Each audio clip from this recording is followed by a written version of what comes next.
NASDAQ pulled back heavy last week also. Same day, it was blood in the market. And we're going to talk about individual stocks like MU and AMD. But man, a lot of the stocks in Robinhood, we're going to talk about that later. But a lot of the tech stocks pulled back.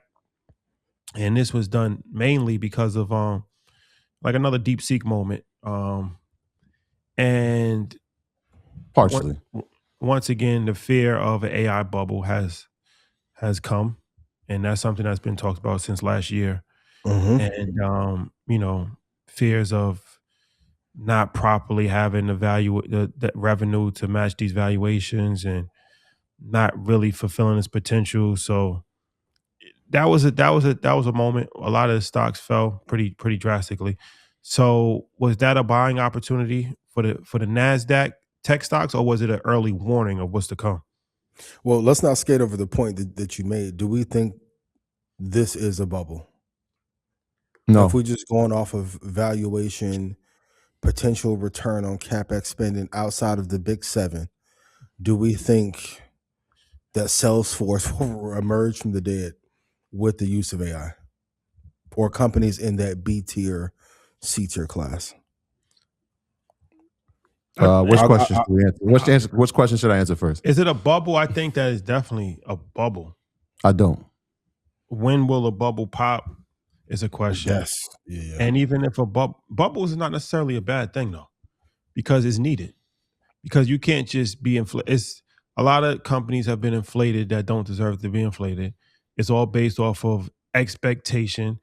And they don't have the revenue to justify it. That's what causes a bubble. So if the bubble never pops, then it just becomes unsustainable. All right, hold on. Can we pause? And they're falling apart anyway. Go ahead. We got to pause because I think that's the reason why it's not a bubble, because it's not the revenues that's matching it. Every company is making money, right? Like if you look at every company, they beat on their revenue. Look at Microsoft, that beat on their revenue. Because the big companies, right? You talking about the big companies. But when you're saying a bubble, let me finish. Yeah. Let me finish. When we say the Hey bubble, guys, let's love each other. We're saying the whole entire space. So there's companies that's not even publicly traded that are getting brought by VC firms for 20x more. That's what I'm saying. So it's like the whole entire space is chasing. What space are we talking about? AI. Anything that has AI attached to it. So Microsoft, Nvidia, nobody thinks that those companies are not going to be here tomorrow. But the bubble is saying that a lot of people are riding a wave. And these are not even just publicly traded companies, just in general. The space has to come down. True. Let's go through ones. No. Before you go there, because when we say the entire space, any company that has AI is super generic. But that's right? That's what companies have attached themselves to. I agree with you. There are bubbles inside of technology for sure, in certain sectors in technology. But the overall theme of AI, I can't say it's a bubble because the revenue is not the issue. The CapEx spend we've seen is the issue, this right? Should look like the metaverse at scale for a lot of these companies. The CapEx spend is because they can see the forward future potential of if they don't participate, right? So when Meta beats its earnings and has revenue, right, and they now figure out, we can now make revenue off of that CapEx spend, you watch Meta go up. We watch Google say, we've done all this, right? What happens to Google? They say instead of spending 145 billion, we're spending 190. We watch the stock pull back. We saw the same thing with Amazon. Instead of spending 150 billion, we're going to spend 200 billion. We watch that pull back. They're all making revenue. It's just that people are saying, is it going to be justifiable? Is the CapEx going to be justifiable with the amount you're spending? Can you generate it going forward? Your future earnings is what they're looking at. So they're making revenue now. Bubbles inside of it for sure. Private, of course, we've seen that. Okay, so let's just go through the facts real quick. 60% of VC funding, 60% of VC funding is now going to AI, even though most AI companies have little to no profit. That's a fact. Like I said, you saying that yes, the all-star elite companies, 8, 7, there's a we Market Mondays can start a company right now. Yeah.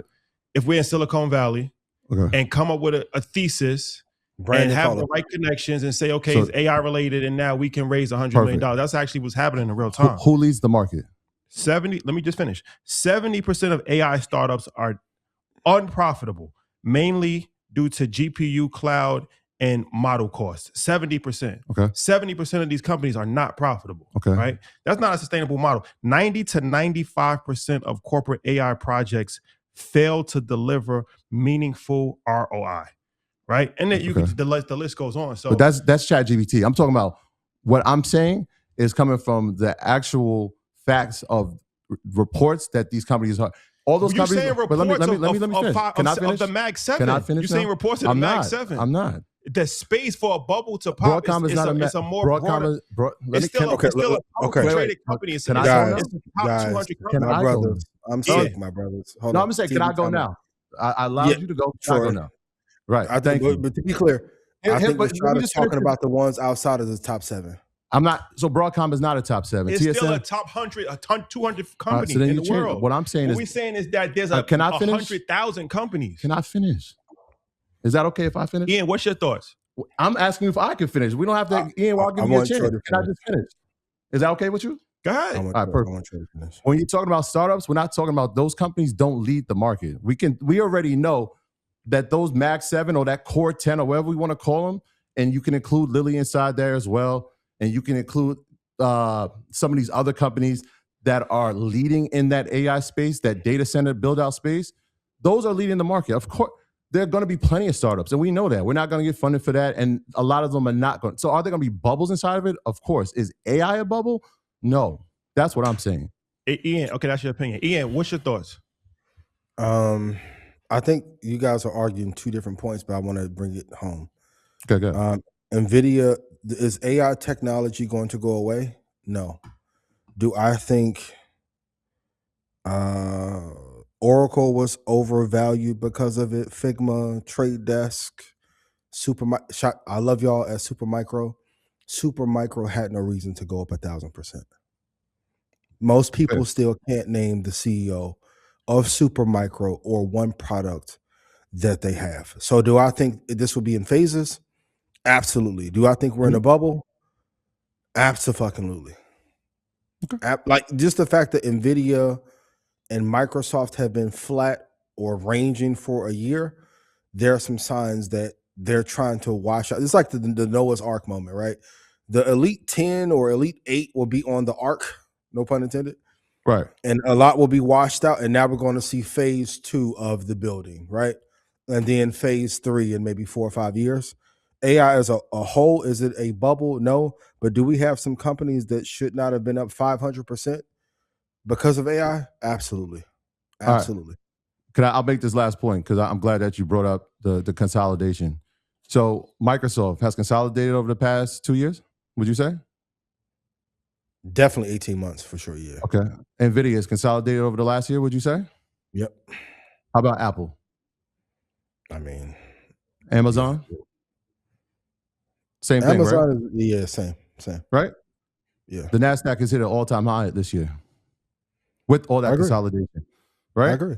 So that tells you that there's companies that are actually generating revenue and bringing in capital, right? Or else the NASDAQ wouldn't move even when the Mag 7 consolidate.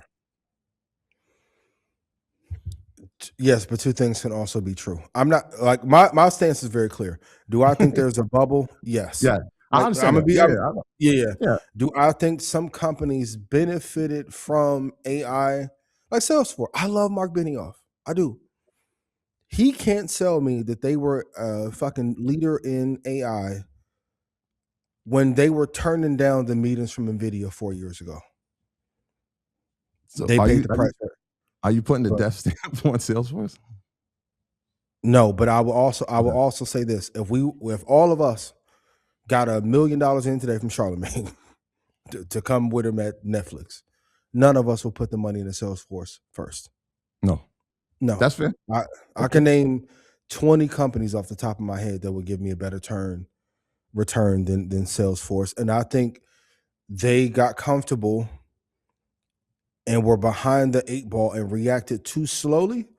And then other companies like Lilly came and fucking. How does a healthcare company come in and out tech you and you're a tech company? That makes no sense to me. But I love Mark Benioff and everybody at Dream. Yeah, I think it's the timing for them for sure.